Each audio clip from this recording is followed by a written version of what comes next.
प्रकार उन्होंने अपने वामांग से एक कन्या और दक्षिणांग से एक पुरुष को प्रकट किया, जिनका नाम मनु और शतरूपा हुआ। बोले भाई अब तुम दोनों मिल करके मैथुन सृष्टि के द्वारा सृष्टि को आगे बढ़ाओ। तो मनु शतरूपा की जो संतान, सर्वप्रथम 5 संतानें हुई, जिनमें से 3 बेटियां हैं और 2 बेटा हैं। बेटियों के नाम हैं आकृति, देवहूति, प्रसूति, और बेटों के नाम हैं प्रियव्रत और उत्तानपाद। एक दिन मनु महाराज कहते हैं कि भगवान हम तो सृष्टि का विस्तार करना चाहते हैं, परंतु एक समस्या आ गई है। क्या? वो हिरण्याक्ष के नाम का दैत्य पृथ्वी को ही उठाकर धरती को उठा करके जल में लेते गया, और सृष्टि कहाँ होवे। देवताओं ने प्रार्थना की, ब्रह्मा जी को ध्यान लगाया और ध्यान में ही छींक आ गई, और ब्रह्मा जी के नासिकारंध से भगवान का वराह रूप में प्रादुर्भाव हुआ।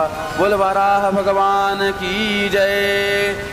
अंगुष्ठ जैसा वराह भगवान का रूप था, अब देखते देखते पर्वताकार हो गया, और तुरंत वराह भगवान जल में प्रविष्ट हो गए और हिरण्याक्ष की चंगुल में से पृथ्वी को उठा करके सौंप दिए। तब विदुर जी कहते हैं मैत्रेय जी ये हिरण्याक्ष कौन था? तब सूत जी मैत्रेय जी कहते हैं एक बार की बात, तो एक बार कश्यप जी की जो दिति नाम की पत्नी थी, वो संध्या काल के वेला में, सायंकालीन समय में अपने पति से रति याचना करने लगी। तब कश्यप जी ने कहा देवी इस समय ऐसा घोर तमा वेला घोराणाम घोर दर्शन, देवी ये समय उपयुक्त नहीं है, इस समय गर्भधारण करना उचित नहीं है। परंतु जब देवी दिति नहीं मानी तो कश्यप जी ने जाकर के मनोरथ को पूर्ण किया। तो बोले परिणाम स्वरूप आपके गर्भ से महान दुष्ट संतान होगी। इसे 4 काम संध्या काल के समय नहीं करना चाहिए। क्या? आहारम भोजनम मैथुनम स्वाध्याय च विशेषतः। जब सूर्य अस्ताचल की ओर हो उस समय भोजन नहीं करना चाहिए, क्योंकि उस समय जो भोजन करते हैं उससे शरीर में बीमारी लगती है, रोग लग जाते हैं। आहारम, जिस समय सूर्यास्त हो रहा हो उस समय सोना भी नहीं चाहिए। अगर घर में सूर्यास्त समय जो लोग सोते हैं उनके घर में दरिद्रता वास करती है, इसीलिए सूर्यास्त में जग जाना चाहिए, सोना नहीं चाहिए, खेलना चाहिए। उस समय सहवास भी नहीं करना चाहिए, एकांतवास भी नहीं करना चाहिए सूर्यास्त के समय, और सूर्यास्त के समय स्वाध्याय भी नहीं करना चाहिए। उस समय जो पढ़ोगे सब भूल जाओगे। उस समय तो बच्चों को खेलना चाहिए, जैसे बच्चे सब खेल रहे हैं। यह 4 काम नहीं करना चाहिए। परंतु जब देवी दिति ने बहुत ज़्यादा अनुनय विनय किया, उनके मनोरथ को पूर्ण कर दिया। अब कश्यप जी कहते हैं कि भाई अब जब तुम्हारे उधर से बड़े 2 आतंकवादी पैदा होंगे, सावधान रहना। इस बात को सुनकर के दिति बेचारी घबरा गई और 100 वर्षों तक अपने पुत्र को जन्म ही नहीं दिया। इसका परिणाम यह हुआ उनके शरीर से इतना तेज निकलने लगा, सारा देवलोक चाहे देवता लोग घबरा गए और ब्रह्मा जी के साथ शरण में आए। बोले ब्रह्मा, हे विधाता ब्रह्मा, आप हमारी रक्षा करें, हम तो इस तेज के मारे अग्नि की ज्वालाओं के द्वारा जले जा रहे हैं, हमारे बचने का कोई उपाय बतलाइए। तब भगवान ब्रह्मा जी कहते हैं कि देखिए घबराइए मत। इस समय भगवान जो देवी दिति हैं वो गर्भवती हो गई हैं, और भगवान के जो नित्य पार्षद हैं जय विजय, उनको सनकादिकों का श्राप लग गया है, वो इस समय इनके गर्भ में पधारे हुए हैं, इसी कारण से इनके शरीर से इतना तेज निकल रहा है।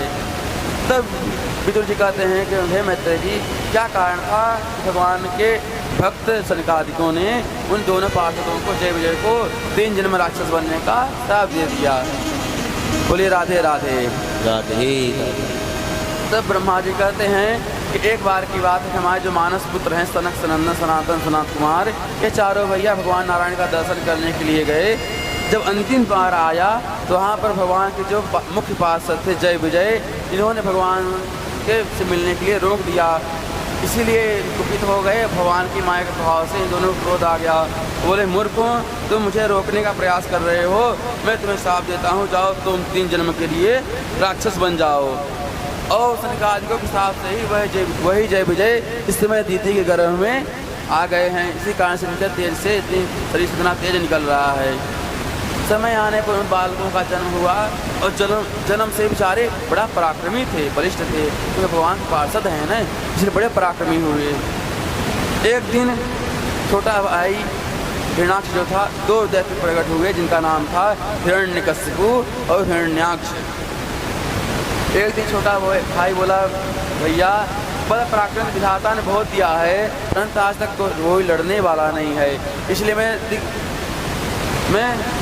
विजय के लिए जाता हूँ, आक्रमण करने के लिए जाता हूँ, कोई न कोई जरूर टकराएगा। दिव्य सौहेम किरीट कोट भी निरुद्ध कंठो स्फुरदंग भुजाओ। कहते हैं कि हिरणाक्ष जब मुकुट पहरे तो आकाश में टकरावे, पीताम्बर रोहित आकाश तल लहरावे। चला गया तो नारद जी महाराज को कहता है, अरे नारद जी क्या नारायण नारायण रट लगाए रहे हो, कुछ लड़ना भिड़ना आता है या नहीं? नारद जी बोले, ना भैया हमें लड़ना भिड़ना बिल्कुल नहीं आता है, पर लड़ाना भिड़ाना बहुत अच्छी तरह से आता है। बोले राधे राधे। बोले हम आशीर्वाद देते हैं कि भगवान तुम्हारा मनोरथ जरूर पूरा कर देंगे। तो ये बोले स्वर्ग में आक्रमण किया, सारे देवता जो थे वो सब खाली करके चले गए। तब धरती में आकर के वरुण लोक में चला गया, वरुण देव को ललकारने लगा, अरे वरुण देवता चलो मुझसे युद्ध करो।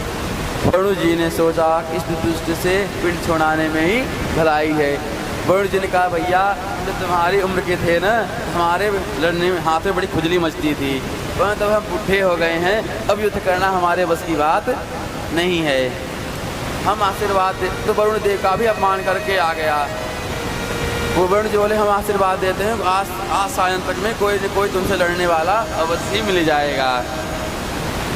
इतने में जब अंतर्गता कोई हिरणाक्ष से टकराया, उसने निर्णय लिया अब हम पृथ्वी का ही हरण करके ले जाते हैं, तब तो कोई हमारे सामने आएगा। और जो भगवान सामने आए और पृथ्वी को हिरणाक्ष के चंगुल से छुड़ा करके रख दिए, साथ में एक स्थान पर रख दिए।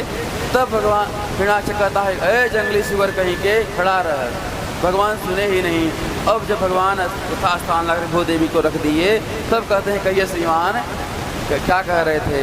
आपने मुझे जंगली सुअर कहा है, हम तो जंगल के ही सुअर हैं, परंतु जैसे कुत्ते भौंकने का कोई प्रभाव हम पर पड़ने वाला नहीं है। अंतगत्ता युद्ध हुआ।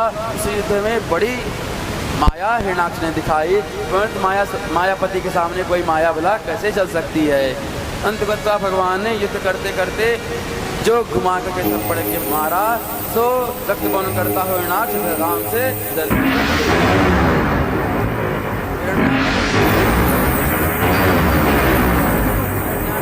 काम तमाम हो गया। किसी देवताओं का भरोसा नहीं था, एक थप्पड़ ही मर जाएगा। अब जब देवता लोग आ गए तो क्या करते हैं कि भगवान की स्तुति करते हैं, फिर सोचते हैं कि कहीं भगवान की स्तुति कर दिए तो भगवान चले गए और कहीं जीवित हो गया फिर तो लेने के देने पड़ जाएंगे। क्या करते हैं देवता लोग इस ढंग से स्तुति करते हैं, अगर ये जीवित हो इसे बुरा ऐसी स्तुति करें जिसमें इसकी बुराई न हो। देवता लोग क्या करते हैं, अहो इमाम को नुनभेन संस्थितं, हे प्रभु ये कितना भाग्यशाली है। अरे बड़े बड़े संत महात्मा भी जो अंतकाल में आपका दर्शन नहीं कर पाते हैं, वो ये असुर ने मरते समय आपका दर्शन किया है, ये कितना भाग्यशाली है। मैं ये सबसे बड़ा भाग्यशाली है। भगवान बोले, बताओ ये हमारी स्तुति कर रहे हैं या इसकी कर रहे हैं? भगवान समझ गए कि देवता लोग थोड़ा भ्रमित हुए हैं, शायद दुखी हैं। भगवान ने क्या किया, जैसे अपना पाद प्रहार किए और हिरणाक्ष का जो शरीर था वो दूसरी ओर लुढ़क गया। तब देवता लोग थोड़ा उनको भरोसा हो गया कि निश्चित रूप से इसका काम तमाम हो गया है, इसलिए अब डरने की कोई बात नहीं है। तब जोरदास भगवान की स्तुति करते हैं। बोले भक्तवत्सल भगवान की जय।